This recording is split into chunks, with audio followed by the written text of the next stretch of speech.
Well, hello there, and welcome to Embracing Change. My name's Reverend Alicia Leslie, Minister of Spirit of Unity Church, where we like to inspire people to live full and wonderful lives, whatever church they go to, whether they go to church or not. You're in for a special treat today. It's going to be a little bit different than usual. We're going to start out by asking, how is your day going? My day's going in a very interesting way. Now, I have waited and waited for this day for quite a while because it is Tuesday. 2/2/2/2. February 22nd, 2022. Now, that should be a wonderful day for me because my lucky number is 2. So, look at all those 2s, man. I should be having good luck coming out my ears, wouldn't you think? Well, it started out okay. It started out with doing jazzercise with my sister and then coming home to my to-do list. Now, I've told you many times the importance of having a to-do list. And it's so fun when you cross things off and you feel so accomplished. Well, I was doing that. I crossed off jazzercise, crossed off a couple of other tasks that I had to do. And then one of the next tasks in line was to clean the rugs, to spot clean the rugs. I told you the other day I went out and bought one of these fancy little, it's called a pet spot remover, which really will work for any kind of spills or anything to shampoo any stains out. So I figured it's time. Well, what's the first thing you're going to do when you're going to shampoo, spot clean your carpet? Your rugs. Mine are rugs. I have a lot of flooring in between the rugs. So I decide, okay, I'm ready. I'm going to go and do my vacuuming.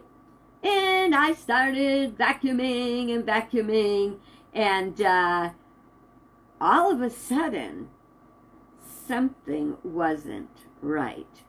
Now, I'd like to call your attention to the wall behind me, and you'll see that all the walls in my home are like that, and the ceiling even. Everything is knotty pine. So you see those dark spots. Well, it only makes sense that I might have seen something as a black spot that wasn't. So I'm vacuuming, and all of a sudden there's this, oh, that's a bad smell, you know? And I told you Tishy's getting much better. She's no longer completely incontinent. Well, apparently she had a little bit of incontinence, and I vacuumed over it with the vacuum cleaner. Yeah? You know, and what did I say? Oh, crap. And it really was. Well, when you vacuum clean over something like that, there's these brushes that spin around. So the actual spot, which wouldn't seem like much, envision, if you would, some chocolate pudding that would fall on your floor about a nickel to a quarter circumference, and mounded. And let me tell you something. You don't want to have this happen to you. I am wondering if it might be karma. You know, sometimes I watch these shows. They're called Watch Someone Die Inside. And it's just times when people embarrass themselves, you know, doing videos and stuff like that, or not even, just happen to have those Ring cameras catch a lot of crazy videos where you die inside of embarrassment. Now you might think that's cruel. Why would I want to watch people be embarrassed, you know? And that could be cruel if I looked at it the wrong way. I look at it not laughing at anyone, but laughing at the circumstances and the embarrassment, because it lets me know I am a little bit closer to normal than I might consider myself, since I'm very good at embarrassing myself. Hence, I'm telling you this story about vacuuming up the cat poop. Well, it gets worse, because I get paper towels and rags and disinfectant, and I'm trying to clean it, and I say, this brush has got to come out. But I couldn't see any place the brush would come out. So I took paper towels, and I made them into these long things like pads, and rolled them through the brushes on the vacuum cleaner, and oh my stars, you would not believe what came out of there. How could one little cat with one little spot of poop that big spread so far and smell so bad? Ugh. And so I did the best I could, and you know, things look like a very simple little piece of plastic. You don't see all those little channels it's got and everything had chocolate pudding in it, shall we say. Well, finally, after I've run the paper towels around the brushes and everything, and tried to get everything out of all the little creases and crevices, guess what? I found a button to take the brush off. Now, when I was looking before, I probably had my thumb right over the button. So, I take the brushes off, and lo and behold, did I miss a bunch of stuff. Bring all the rags and the paper towels and the disinfectant and everything back out, and I cleaned and I cleaned. And now, my vacuum cleaner is so clean, I could vacuum up some oats off the floor and have oatmeal for supper. I'm not going to, mind you, but I could. So if you thought you might have been having a bad day, let me tell you something. That one's right up there. Of course, I just had a video chat with my son. This is funny. So everything smells, because that cat poop really, really smelled. And I'm running around lighting candles because I'm going to have a video chat with my son. And I can't have it smell bad when I'm doing a video chat. Like we don't have smell-o-vision. But such are the days of our lives, right? Okay. Well, I hope that gave you a little tickle. And now we're going to go on to our day's visit today. And going to start with, we're calling today the good old days. We're going to look at that in a minute.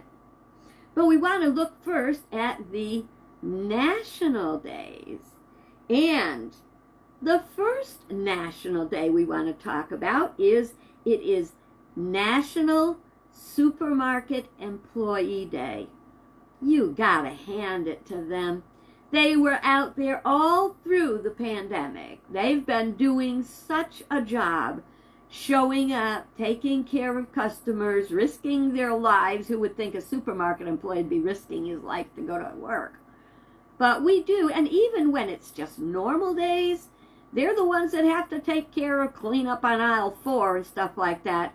Well, of course, unless you go to the Stop and Shop in Colchester, Connecticut, because they've got a little beepy thing that goes beep, beep, beep, and it goes around and it cleans up stuff. It can't pick up the glass or, broken bottles or anything like that. So, but see, when we talk a lot about unemployment rates and the low unemployment, and all this time that we're talking about circumstances of how bad it is, we're not paying any attention to the number of jobs that are lost every year to technology, to robotics. You just want to think about that. Now, I'm not in a snit about it, and that's not where we're going tonight. That's a topic for another day. Okay, so it is also World Spay and Neuter Day. And it's a time when you call people's awareness to the importance of spaying and neutering their pets, and to make sure if you get a pet that it's been spayed or neutered. You know, we love our little animals, and we have to know that there's many, many that die in shelters. They die either because they're not wanted or there's just too many of them, and they are killed. And it's really sad, but they can't afford to feed them. There's too many of them. So let's keep animals, if they have to go to a shelter, it's got to be a no-kill shelter. Support those shelters.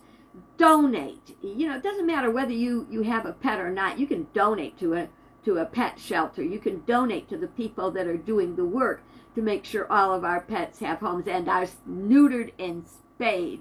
Yeah, I had a friend one time, and this was actually a common thing, like back in the 60s, 80s, and like that. So, oh, well, we have a cat, but we're not going to get her spayed until she's had a litter. We think that she should be able to have a litter first. Well, I'm sorry. Unless you're going to be committed to those kittens and that one day they get spayed or neutered, best not have that litter of kittens. So you figure if a cat has 5 kittens, and a lot of cats have more than that, and each kitten has 5 kittens, do the math. It's real easy. So getting a pet spayed or neutered is a great way. It enhances their lives, especially if they're indoor animals, and if they're outdoor animals, in and outdoors. A lot of people know if you've got a cat in heat, dear God help you, or even a dog. Everybody in the neighborhood's coming over to see the action. So, Spay and Neuter Day, we honor that. Well, here comes your first unusual thing for today. Today is Margarita Day. I don't have anything to make margarita, but I got something else. So I want to talk today a little bit here about creativity and being creative. So I am going to make a Vodka Lemontini. And one of my past lives in this lifetime, I was a bartender, so I'm going to tell you a little bit about drinking. I do not support getting drunk. If someone wants to have an occasional cocktail, great. It's nice, it's relaxing, it's fun. But if you got a problem, then stay away from the stuff like it's poison, because for you it is. So I do not have that issue, so I'm going to make something I just made up. So what I did first is I took a martini glass and I rubbed lemon juice on it, and then I rolled it in sugar. So it's coated. And you need that if you're going to be talking about lemon. I don't know if you can, let me tilt this a little bit to show the table over here. I have a cocktail mixer with ice, and I have some Absolute Citron vodka. I've had this, probably like several months. Last time I had company, that was a long time ago, so I do not drink much at home. A bottle like this will last me a year or more, and it'll only go anywhere if I have company. So, let me show you how to pour a shot. It's a 4 count like this. 1001, 1002, 1003, 1004. That's a shot. Take it to the bank. I had a friend that doubted me one day. This is not because I'm special. It's because I did it for years and I had to learn how to do that. It's called a free pour. This, in a maple syrup bottle, because I used so little, was a little triple sec I had to borrow the last time I was making Cosmos when I had company. Okay. This, you do a half a shot, which means it's 1001, 1002. That's it. That's a shot and a half. Then,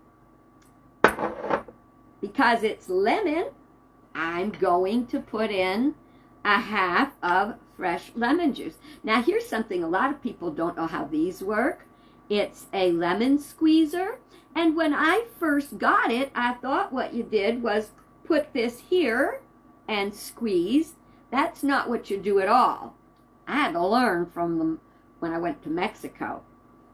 There's holes in there to catch the seeds. Isn't that wonderful? So you put that in there. And then this squishes down. I'm going to move this so I can squeeze it good. And I'm going to squeeze in the lemon juice. Now, not a ton of lemon juice came out. My goal would be to have the same amount of lemon juice as I had vodka. So if I had an ounce of vodka, I want an ounce of lemon juice. I'm probably overdoing it here because this half may be giving me too much, but let's just see. Okay.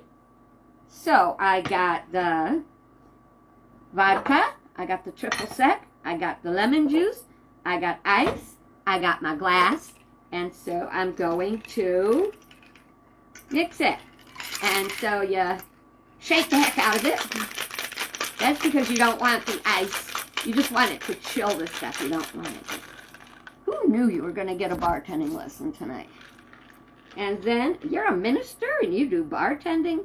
You know what? It's not what you do, it's how you do it. If you do it with honesty and integrity and caring for your customers, it's a good thing. Okay, so I don't know, there's probably not much in here, but let's just pour it in here. Look at that. Well, let's see what we've got. Too much lemon, not enough lemon. Thank goodness for the sugar. Let's give it a taste.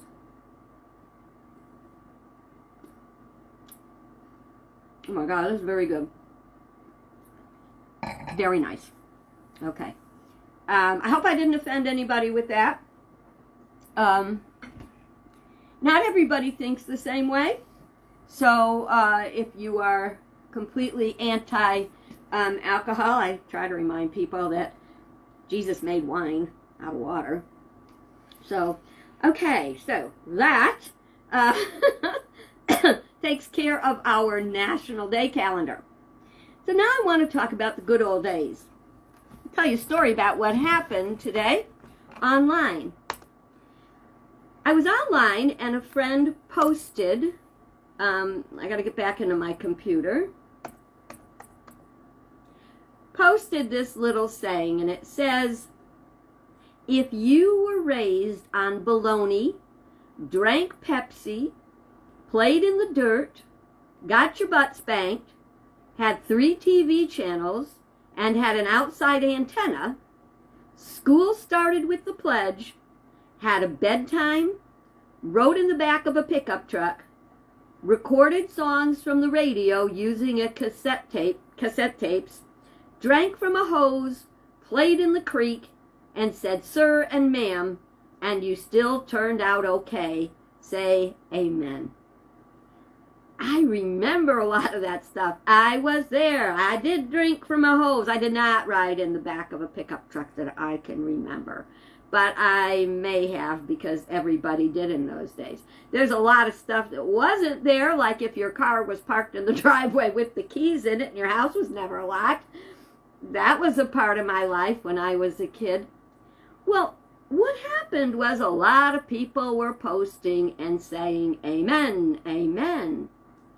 But then a friend of mine posted, what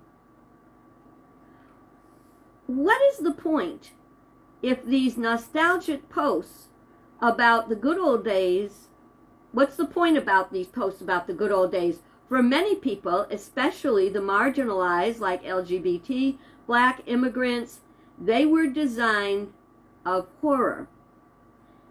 And clearly we did not see things the same way.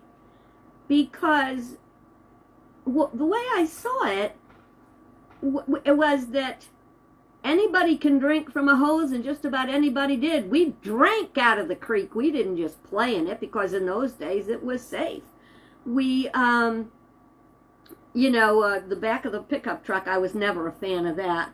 But I'm trying to go back and look at some. the items on this list were nothing of entitlement. More poor people ate bologna than rich people, and so I figured, like, gosh, that's really sad, because I think we want to look at the things that make us alike.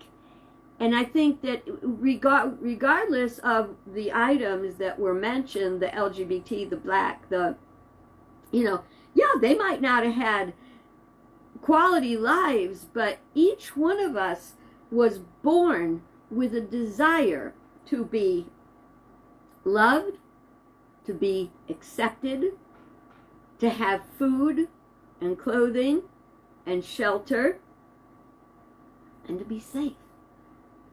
I mean, we all wanted those things. And even when we didn't always have those things, many people tell stories with warmth in their heart for good old days that to us might not have been that good old days. You see, we make our days better or worse. Now, my friend and I were able to have a very interesting discourse about it. There was no debating, there was no name calling. We expressed our opinions back and forth, how we thought, why we thought, which is so much more. Now, when we talk about the good old days in the manner of this little reading, we talk about the collective experience. And many of us had a collective experience. It might have been within our ethnic neighborhoods. It might have been in our school system, in our state, when you go to a ball game and you're cheering for your team. These are all part of a collective consciousness, and we share a collective memory. That reading that I just gave you, raised on bologna, drank Pepsi, played in the dirt, that is available to anyone. One of the things that always amazed me, and this doesn't make it all right, okay? But one of the things that always amazed me is I would watch movies of India, where they have a caste system, and the people that are low in the caste system, the kids literally have to play on garbage piles, and sometimes even kids are looking for food or water or anything in those garbage piles. You will still see kids running around and playing. That's a gift that God gave us to help us live in tough times. If we had to eat bologna, well, we had to eat bologna. Not that I want to do that anymore as a vegetarian, mind you, but I will tell you this. I eat vegetarian bologna, yes I do, and I like it. Because some people had a tough time doesn't mean they don't have or were not allowed to have any joy in their lives. And I'm not saying that having a tough life is the way it is or anything. I'm trying to say is there's joy deep down in your heart no matter what. We were born. Howard Caesar, who is the minister in Houston, excuse me, Howard Caesar said that life is meant to be good. Life is meant to be good. And a lot of our life is going to be as good as we make it. One second. Gotta have some tea. I'm not going to guzzle that. I'm just gonna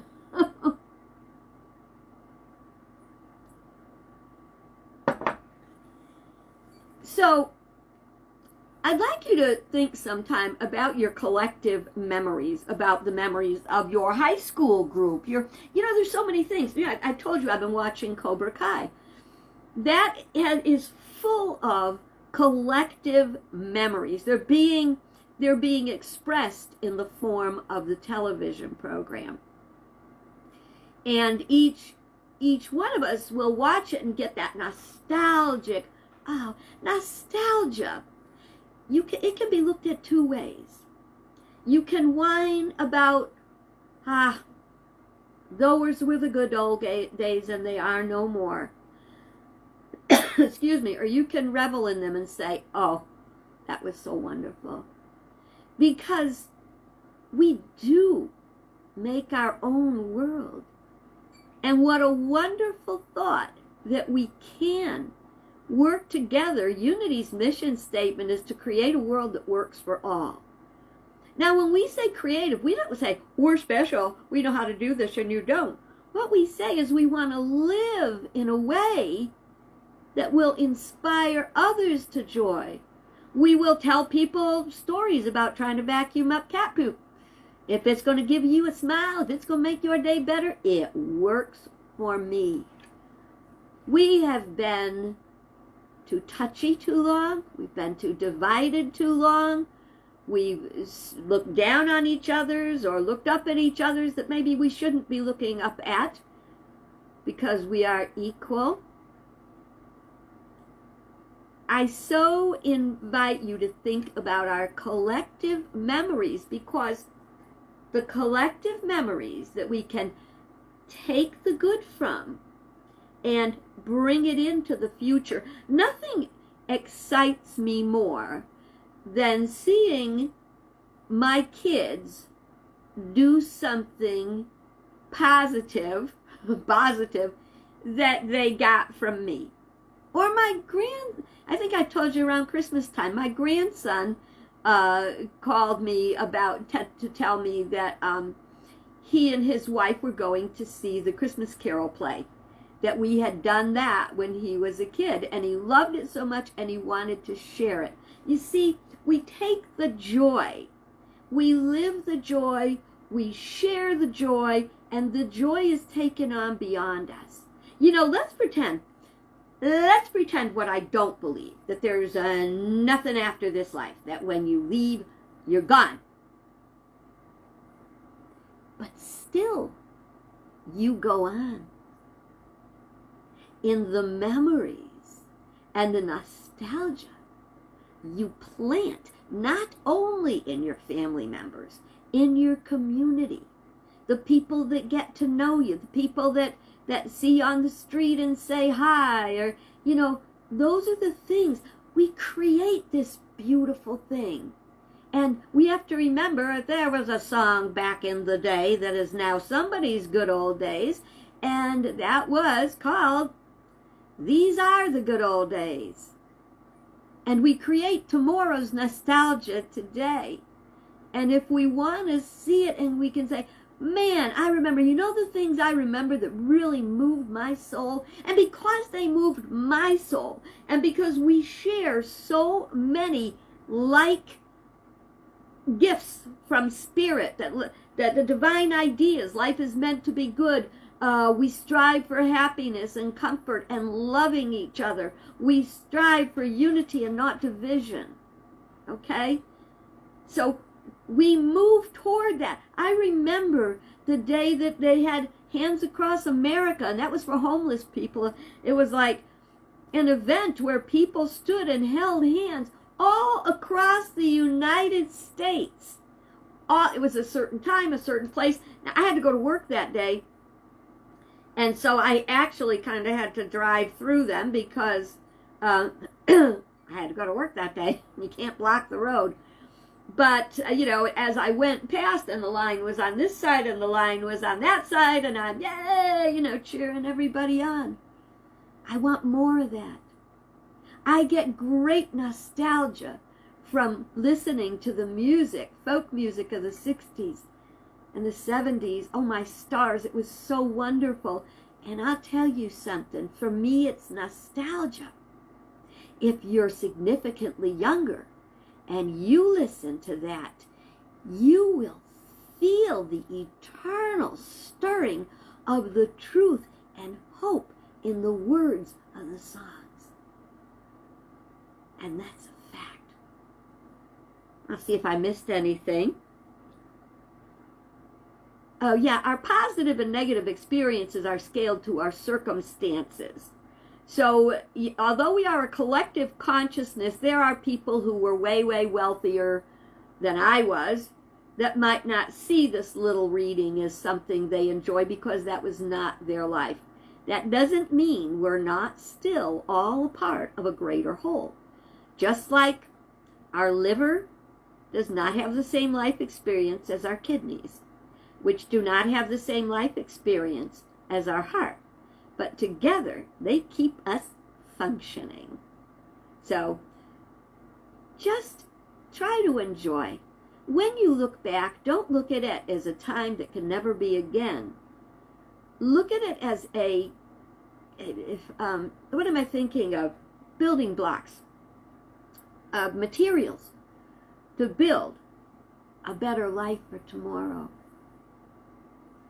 I hope you enjoyed this today, and I hope you will see me tomorrow.